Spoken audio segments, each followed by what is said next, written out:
So I think everybody's heard by now that DEI is really cultural Marxism. You know, the purpose of DEI is really to infiltrate businesses and essentially destroy them from within to eliminate the profit motive. Stefan Molyneux has got a video on Karl Marx. If you'd like to watch it, I guess it's on BitChute or something like that.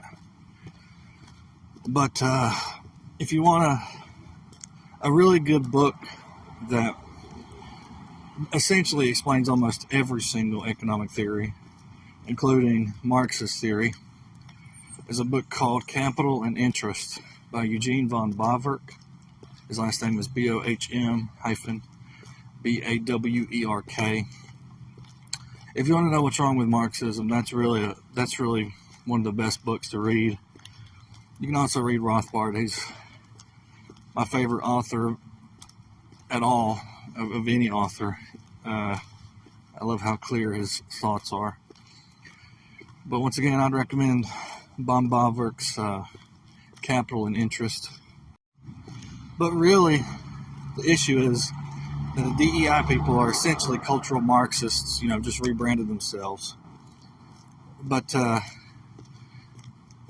the basic idea is to destroy the profit motive, to attempt to destroy the profit motive. You can't, because it's natural. It's natural, but the goal is to destroy the profit motive. That's what DEI people do. DEI, cultural Marxism, is the same thing. It's meant to destroy the profit motive. And really,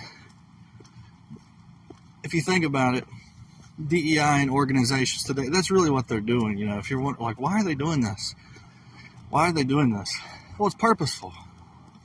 The purpose is to destroy the businesses from within so that everyone's communist. That's the goal of DEI. The goal of DEI is to try to bring communism to fruition by destroying capitalism from within. Now, the old school CEOs or whatever, they're not economists. They don't care. I mean, they're good at their jobs, but they're not economists, so they don't know what's going on.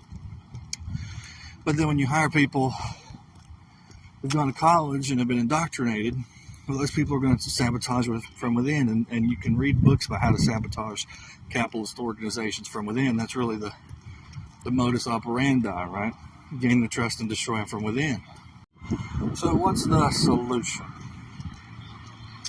Well, from a legal standpoint, you need to be able to hire and fire for any reason possible. You know, to not being able to discriminate against sex or race or whatever, that's got to go. That's not right. That's a violation of private property rights, which, if you want to know why private property rights are important, read John Locke, you know, read Rothbard, you know. That's the first thing that's got to go. We need libertarians in office who are going to actually, you know, enforce it. We're going to enforce libertarianism. So that's really, you know, I'd say that's the first political step, is to get libertarians into office. And if you're going to vote for anarchists, make sure they're not anarcho-communists. Make sure they're anarcho-capitalists at the very least. And then from there, once you have the libertarians in office, which, you know, might be impossible, but that's really what we need. The second thing is we need to essentially bring back McCarthyism and the Red Scare. So once private property rights are back in full, if ever, then what you want to do is completely discriminate in the hiring process. I mean, go full McCarthy. Anybody with colored hair, short hair, anybody wearing the hammer and sickle, anybody with shay, hairy women, I mean, don't hire them at all. That's really the solution. Hire libertarians in office who will enforce private property rights, and then full discrimination against anyone with the smallest inkling of communist support. That's literally the only way to stop it. And then, of course, when they show up with their guns, you shoot them.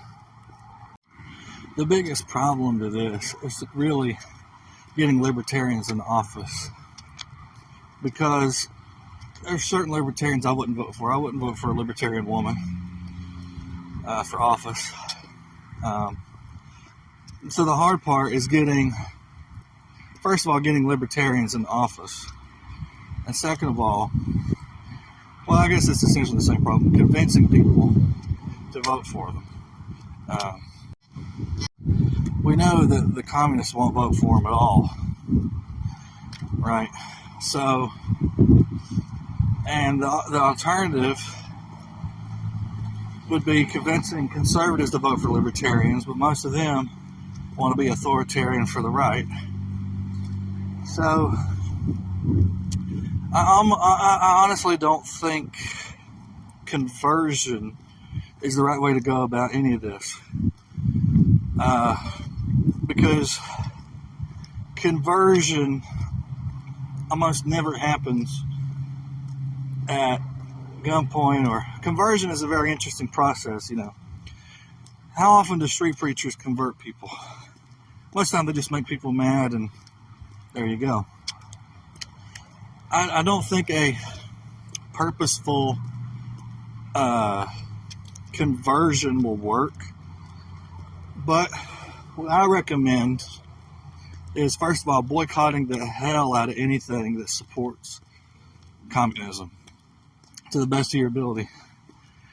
You know, if the CEO supports this, you got to boycott. I know it sucks to not have whatever, Pepsi or whatever, but you have to vote for your dollars. You know, we saw that with Bud Light. So honestly, the boycott would be the first thing I would say is the most practical way to combat it. The boycott. I mean, mainly look up the CEOs. If it's not obvious if they're doing something communistic, look up the CEOs and find as much information about them as you can. And if they're communists from within, boycott. The second thing would be to read Rothbard and educate yourself on how to build a successful business. That's really what you need to do. People need to be educated about economics, mainly through Mises and Rothbard, and actually get good at creating things on the market. That's what we need. We need libertarians who are actually good at the market. Not just good at the theory and explaining the theory, but actually good in practice on the market. So number 3, once the libertarians are in office, what you want to do is eliminate all of the legislation that says you can't discriminate on the basis of race, sex, blah, blah, blah. If it's your business, you should be able to discriminate for any reason you want because of the lock-in principle. It's your business. It's your business. You don't have to sell to everybody.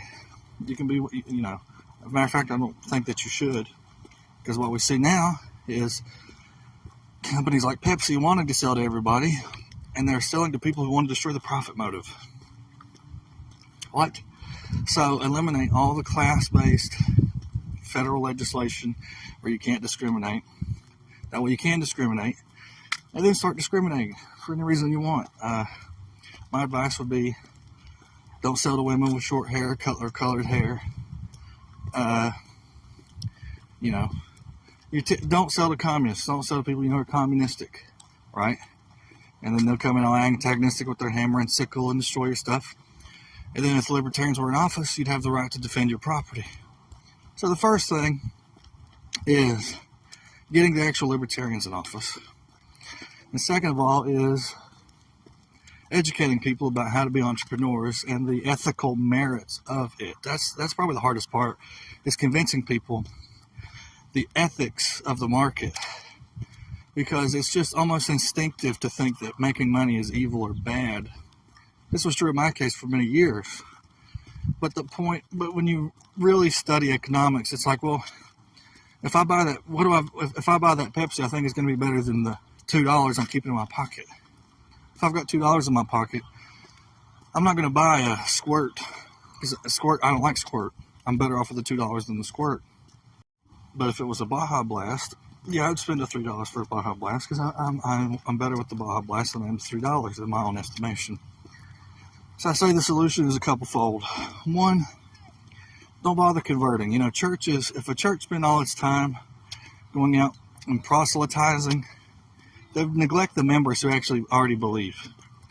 If a pastor did not focus on his own flock, on his own sheep, and spend all his time trying to get more sheep into the fold, he's going to neglect the sheep he already has.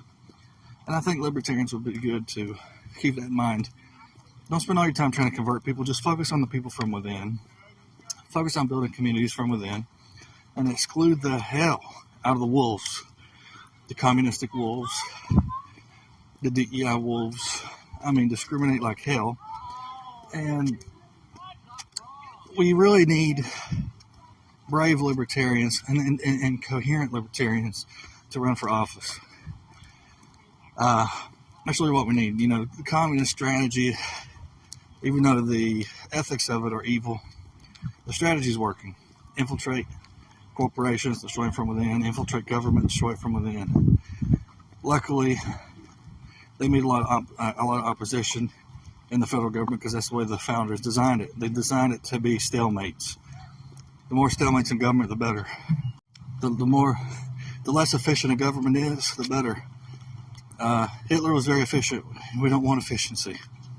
So we need educated libertarians to run for office. How do you educate the public? That's the hard part. That might be, I don't know, that's the hard part. I would just say, focus more on your own. I would say focus more on your own group, growing your own group. I wouldn't focus so much on converting the outside group. My advice for libertarians would be to just focus on your libertarian groups and ignore the non-libertarian groups. And discriminate like hell against any communist that tries to infiltrate. If they're an anarcho-communist especially, kick them out. Get rid of them. And boycott. I would say boycott as much as possible. Boycott as much as possible, as much as you can stand. And focus on building up your own groups. And then from there, strategize how to get libertarians in the office. You know, I love the Mises Institute. There's other ones, but I love the Mises Institute. I used to try to share a lot of their stuff. But really, I think you want to focus on the libertarian community first and foremost. Try to get libertarians in the office, and then when private property rights are finally enforced, discriminate the hell out of the communists. Easy in theory, harder in practice, but that's really what we need to do. Education, education, education. Educate the ethics of private property, the ethics of business, the ethics of free trade. Once you understand the ethics, and you accept that on principle, the practice becomes easier. Once you understand the ethical merits of profit, now you can go about trying to satisfy the market, but you need to have the ethics of the market first. So read Rothbard, read Mises, read von Bavarick. Once this starts to soak in, then you can focus on actually being marketable, being profitable on the market. And then once you're successful on the market, or you're in a good place, however you want to do it, then you can either start running as a libertarian or doing your research into libertarians for office. Start voting. And meanwhile, while you're in your business, discriminate the hell out of the communists. Bake the cake bigot, you know. So if you're in business, you need to discriminate as a libertarian, discriminate against the communists. And if you go to court for it, oh well. Just wait for the libertarians to win office seats again and educate the hell out of people as much as possible.